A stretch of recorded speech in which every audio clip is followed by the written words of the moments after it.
And the last thing we read was that it is also prohibited to sell a lawful and pure article to someone you know wants to disobey Allah with it, such as selling grapes to a person who will make wine out of them, or a weapon to a person who will assault people with it. Then it says right here to sell something while under duress. And just as I'm looking at that, I said to myself, I don't remember this in the Mukhtasar. I went over Mukhtasar so many times. What is this? So then I just opened up Bughya, the explanation of the summary, the Shaykh's explanation. Where is it here? Bughya Talib. Ah, there it is right there. وبيع المكره, squeezed in there. بيع المكره, and in brackets too. I don't remember that. Subhanallah wa bihamdi. Okay, so there it is right there. وبيع المكره, and it's not explained here. I'm just passing my eye over it.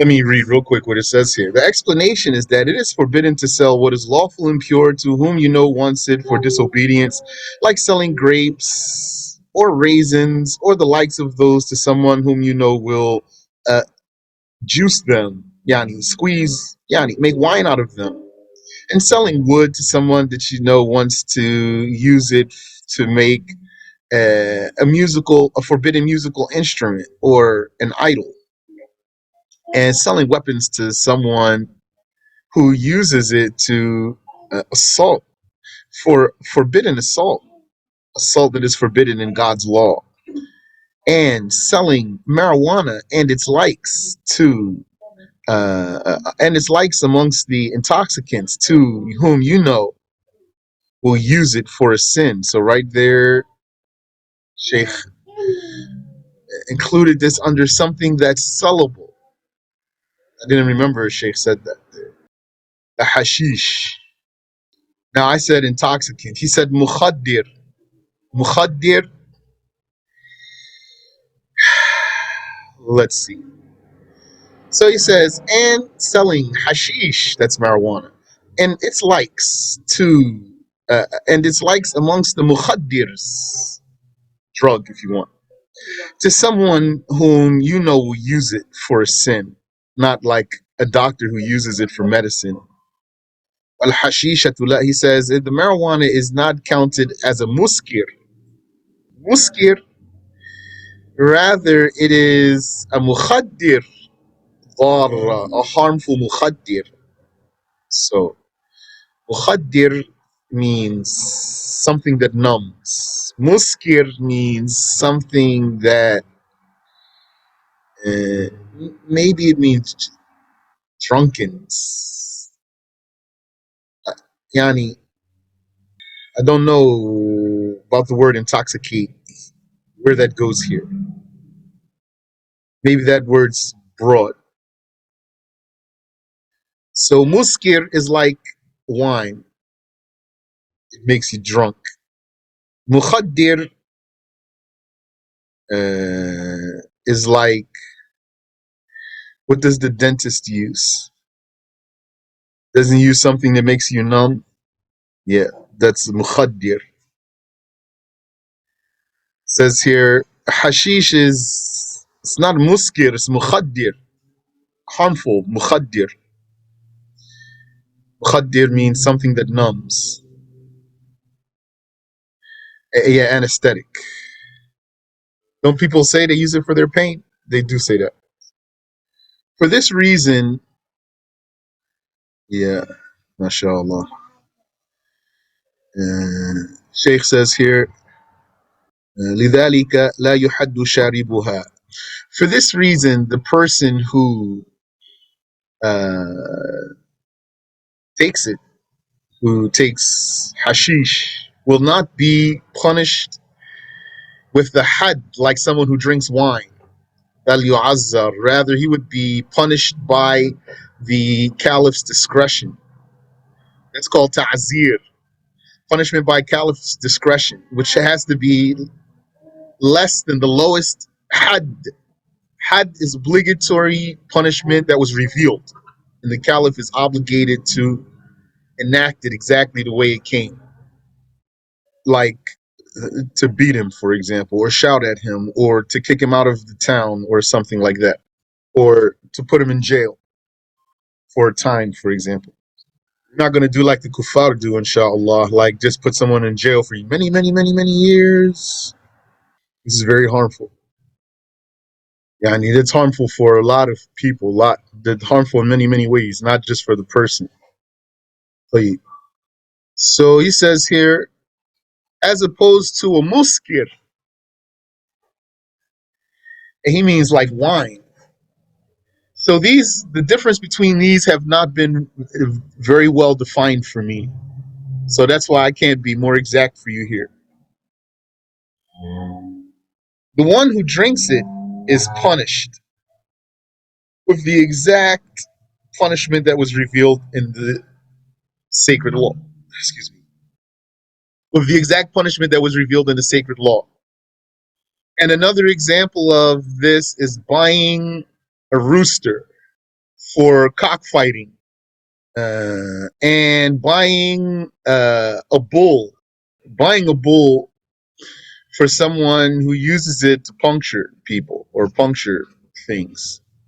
What makes me think about what some people do when they let the bulls run, and then everybody's like trying to run away from the bull, and you might get smashed. Subhanallah wa bihamdi. That's not sunnah. And this judgment is for whoever knew or thought that the ones who's buying this thing that is pure and lawful in itself is going to use it for a sin. And this type of sale is what? Valid, but it's haram. Remember the difference between valid and permissible, and the difference between invalid and haram. It's not merely because something's haram means it's invalid. Something could be haram and still valid. As for the one who's doubtful that someone wants to use this for a sin, then it's not forbidden for him to sell it to him. Also, what goes here? Selling food, cooked food in the daytime of Ramadan. It's not haram in and of itself.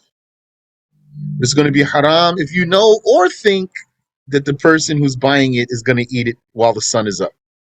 The Shaykh says here, the thing that yukhaddir, that numbs, wala yuskir, and it doesn't drunken, kal ufyun, like opium. Yasihhu bay'uhu. It's valid to buy it. However, yani buy it or sell it. Selling it to someone who will use it for numbing is forbidden. Yani, who will abuse it? Selling it to a drug abuser is forbidden. Wal ufyun yadkhulu fil adwiya. Al ufyun, the opium, it's a type of medicine. That's why it's counted as something beneficial. And so that thing which numbs, وَلَا يُغَيِّرُ الْعَقْلِ, and it doesn't alter the mind like the wine does. The intoxicating drink alters the mind. It's not permissible to sell it to someone who will use it, I'm going to say, for drug abuse. للتخدير. As for selling it to the doctors, it's permissible because they use it to treat the people. And it's permissible to sell poison for vermin, bug poison, like bug spray. Now, throughout all of this, it doesn't explain what's here in this bracket. وَبَيْعُ الْمُكْرَهِ, and selling to the forced person, what was translated as selling under duress. When I memorized the metin of Mukhtasar, I don't remember memorizing that statement there. You say opium doesn't numb the mind? Wallahi, I never tried it before, so I can't say more than what the Shaykh says here. And I don't know anyone who tried it. So I don't have anything there. Said I thought it was an illegal drug. Illegal according to whom? Oh, according to the laws there? You mean non-Muslim law? That's what they say doesn't. But they say it's not valid if it's not what the religion says. But what's the Shaykh saying here? Isn't the Shaykh saying you can't use it? You can't abuse it? Abuse means abuse, to use it incorrectly. You can't abuse it. You can't use it wrongly. Okay, mashallah, that was beneficial. So could a person use the same understanding for something like weed, marijuana? So I'm going to repeat to you what the Shaykh said now. I'm going to read it again for you. Here's what the Shaykh said. He says here, the hashish, that means marijuana, and its likes amongst the mukhaddirat, anesthetics, or if I'm not saying it right, let me know. Selling that to someone that you know is going to use it for a sin. That means selling it to someone that you know is going to abuse it. Abuse it. That means use it wrongfully. He says the hashisha is not counted as muskir, like wine. It's not like wine. It doesn't do like wine does. The wine covers the mind. Rather, it is a harmful mukhaddir, anesthetic or anesthesia. But don't forget, a lot of times you need to know what the Muslim scholars meant by things, not what the doctors say. The doctors might say something, and the Muslim scholars might say the same word, and they don't define it the same way. For that reason, he says the one who takes the hashish is not punished with hashish, which is marijuana, is not punished with the had, like someone who drinks wine. Rather, he will be punished by the ruler, by according to what the ruler sees. So that means he can't do it. It's punishable. I'll spell it for you. Give me 1 sec, please. As opposed to the muskir, like wine, the one who takes that gets punished. Yani, like he gets lashed. Then the Shaykh said, the thing which is anesthesia or anesthetic, saying hashish and the likes of that, that which does not cause iskar, it's not muskir like wine, it's not like wine. Kal ufyun, like the opium. So my ass is basically someone's question is the opium like wine? So Shaykh saying it's not like wine. Well, how is it? I couldn't tell you. I mean, what I saw from like propaganda is like you're a crack fiend, but I don't know. He said it's valid to sell this. It's a valid sale. This material, it's a valid sale. But selling it to someone who will abuse it, who will not use it right, he's going to use it wrongly, is forbidden. He says opium is medicine. It's medicine. And that's why it's beneficial. So that's why he's saying it's sellable. It's not najasa, and it's beneficial because it's medicine. Medicine is something sellable. And so that which is anesthesia and does not change the mind like wine does. So he says doesn't change the mind. And as I was translating for you, just like I just did now, I said at that prior moment, like wine does. So it's not like wine. Whatever it does doesn't do what wine does. It's not permissible to sell it to someone who will abuse it. As for the doctors, it is permissible to sell it to them. Yeah, and it's going to be valid either way. It's a valid sale, but to sell it to the doctors because they use that to make medicine, then it's not going to be haram. It's going to be permissible and valid. Permissible and valid. But if you sell it to someone who's going to abuse it, this is going to be just valid, but not permissible. So is it clear for you, brother? If you still have a question, go ahead and ask your question. Amin wa fikum. You said I'll have to absorb this. No, that's why. Yeah, to review it. That's why you have to. Uh, be sure that you differentiate between what's what's customary to the people, what's a custom, and what's religious law. Because sometimes those get blurred for people. Even a person who learns, sometimes those will get blurred. You said it's a depressant. So I would say, as far as I know, when you talk about whether it's um, a depressant, or what's the other one? What's the opposite of depressant? Now the word's escaping me. It's an upper, but there's a more technical word. Depressant means downer, and then the other one is an upper. So they say there's uppers and there's downers, and there's hallucinogens. It's a different word than euphoric. You're talking about what it does to your heart rate,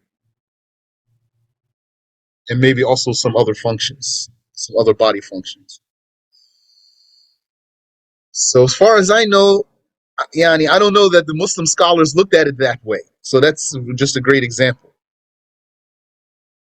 Stimulant. Yes, thank you. Depressants and stimulants. So I don't know if the Muslim scholars, as far as calling something mukhaddir or uh, muskir, if they looked at it this way. This is why the kuffar said that coffee is a drug. They said because it's stimulant.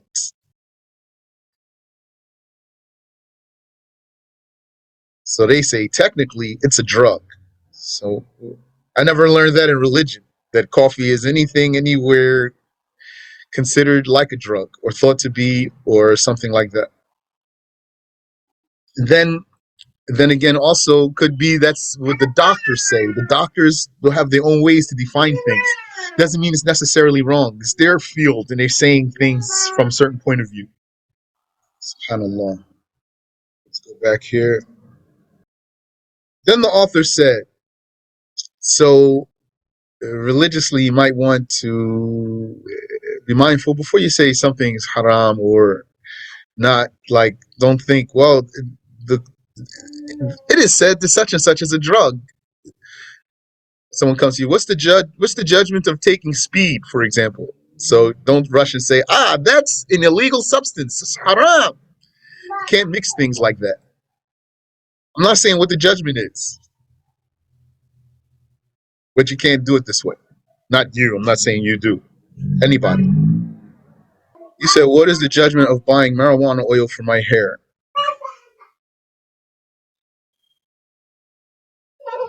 Yani, I haven't heard anything about it. Yani, but it's clear from what we're saying now that it's not just because something's made from this plant that means it's going to intoxicate you or that it's haram.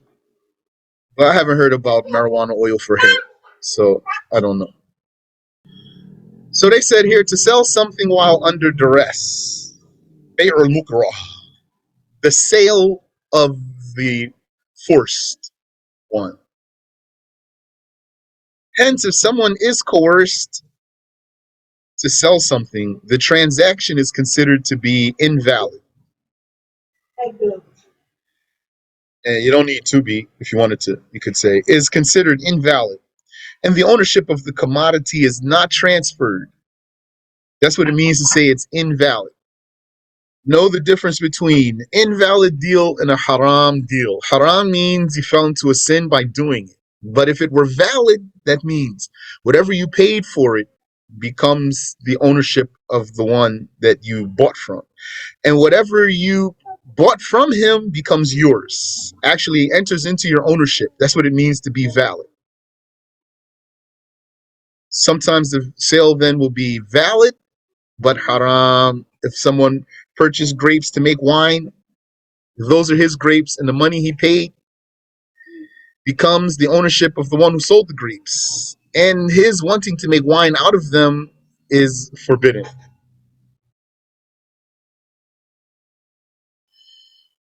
Here's a case of invalid sale. Buying or yani, the sale of the coerced person, the forced person. So If someone is coerced to sell something, the transaction is considered invalid and the ownership of the commodity is not transferred to the buyer unless the involuntary transaction were rightful. Were, unless it were rightful. Rightfully decreed by the ruler or his deputy. Yani, like the judge, for example, forced you to sell something. It could be the judge forces you to sell something. That's going to be valid. Muslim judge. And let me say here, I think it's clear, but nothing that we are saying here encourages drug sales. If we don't say every drug sale is an invalid one, that doesn't mean that there's an encouragement. I think I don't have to say it, but I'm just going to say it. Yes. So I was told that there were people who they used to live, they had property by the Prophet's masjid. And then I don't know when this happened in history. They were forced out of their homes. They were forced to sell. It's like the government says, you're going to take this money and you're going to scram. You're going to scram. One way or the other, you're going to scram. So take this money. So that's not valid. SubhanAllah. So also under this, all sorts of seizures of properties, not valid. The unjust ones, they take people's houses, they take their vehicles. You can't take someone's vehicle if he doesn't have insurance. To sell a defective article without disclosing its defects. If this happens, the buyer is entitled to return the item immediately once he finds out about the defect. Yani, once he discovers, if you want, instead of find out about, you could say, once he discovers the defect. So then, if you understand what this is saying, this means this is a valid sale. Selling a defective article without disclosing its defects. That's a valid sale.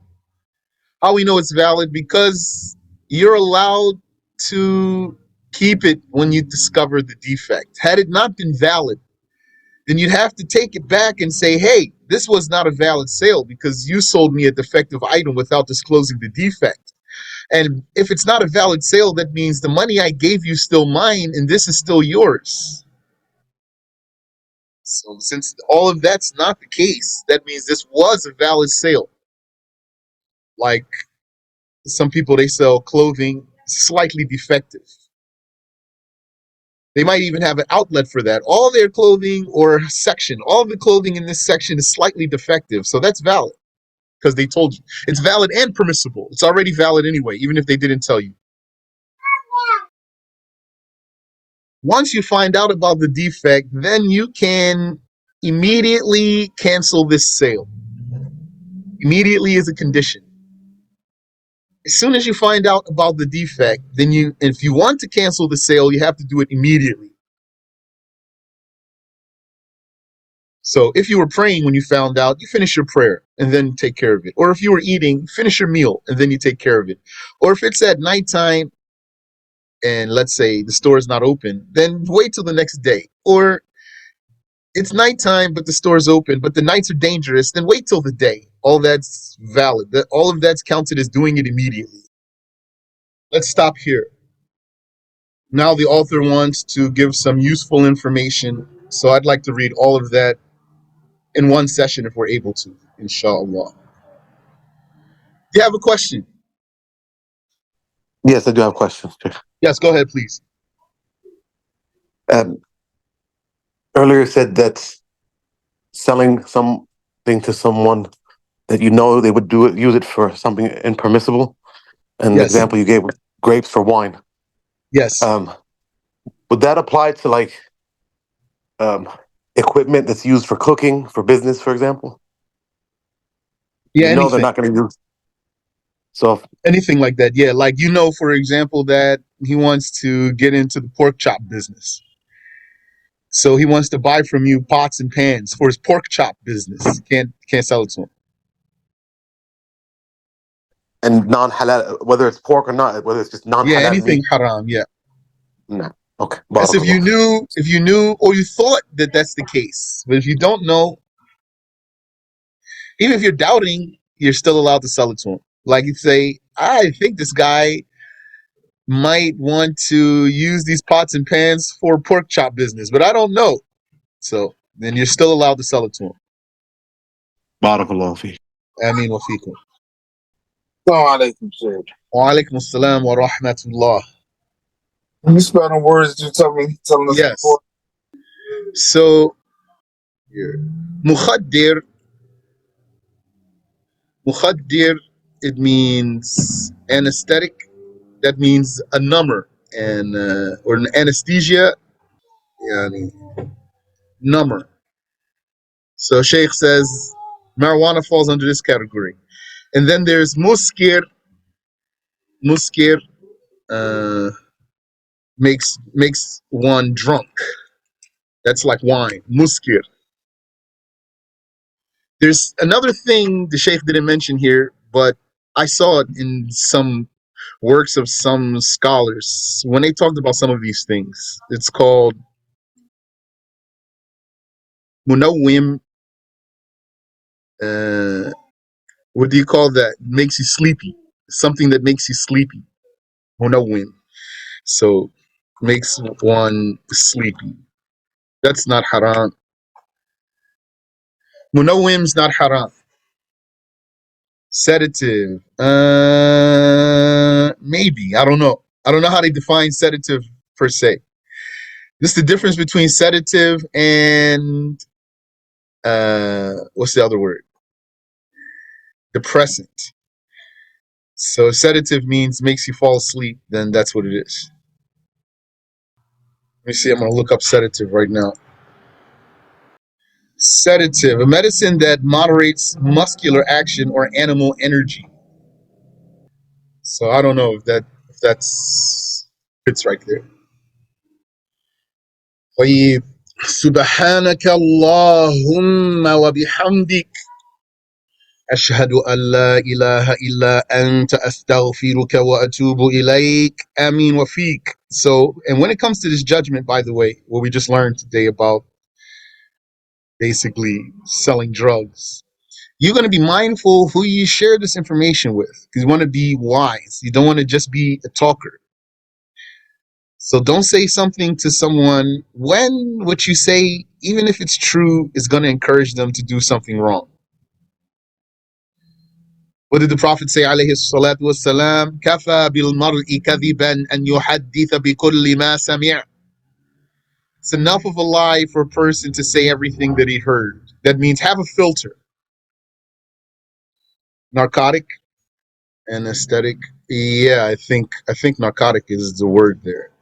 Maybe. Let me look it up real quick. The hadith, the Messenger sallallahu alayhi wasallam said, "Kafa bil mar'i kadhiban an yuhadditha bi kulli ma sami'." It's enough of a lie for a person to say everything that he heard. This means not having a filter is dispraised. Having a filter means you're even going to refrain from saying something that's true sometimes. You're only going to say what's useful and beneficial, not harmful. You're only going to say what's appropriate, not inappropriate. It's a hypnotic for munawwim. Huh. Interesting. Let me see. I want to look up this word narcotic here real quick. A medicine which stupefies the senses and renders insensible to pain. So that sounds right there. That part right there.